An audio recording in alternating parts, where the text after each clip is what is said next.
Twice a week, Dukascopy TV speaks to FX traders to find out their predictions for three major currency pairs.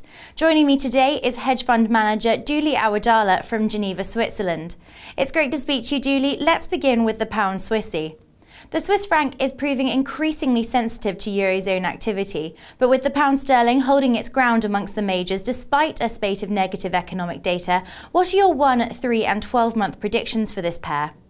Well, at the moment we're trading around 144 on the cable to Swissy, on pound Swissy, and so basically for 1 month I see it going to about 147, and then back down to 143 at 3 months, and maybe trading around 140 after the 12 months. There's basically a couple of different things going on here with this cross, because we have very good figures at the moment coming out of the UK, so that's quite good.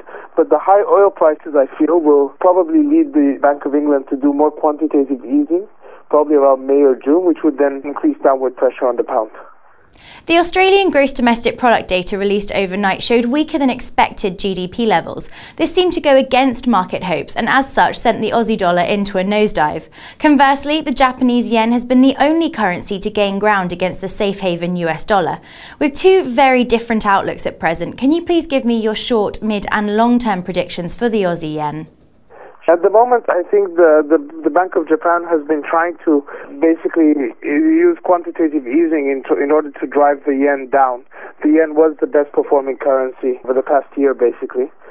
So I think that quantitative easing will come into play at some point, and it will help the yen kind of stabilize to lower levels. And I think also that you will see a lot of the investors who are using the carry trade, so they're borrowing yen to kind of invest in dollars because of the interest rate differential. I think we'll see a lot of those trades unwinding as well. So my view on the Aussie to yen would be 85.50 over 1 month, perhaps going to 88 over 3 and 90 around the 12-month mark. The US dollar has experienced a number of rallies against the euro, which has been performing unevenly. With little change in Europe's fourth quarter GDP figures and concerns over Greece continuing to taint market sentiment, talk us through your predictions for this pair. I think basically Europe will continue to struggle and the US dollar will continue to creep up slightly, especially given that it's an election year. So I see it at about 130 level in about the next month, and then perhaps going to 128 over 3 months, and around the 124 level. And I think we'll test the 124 level at 12 months.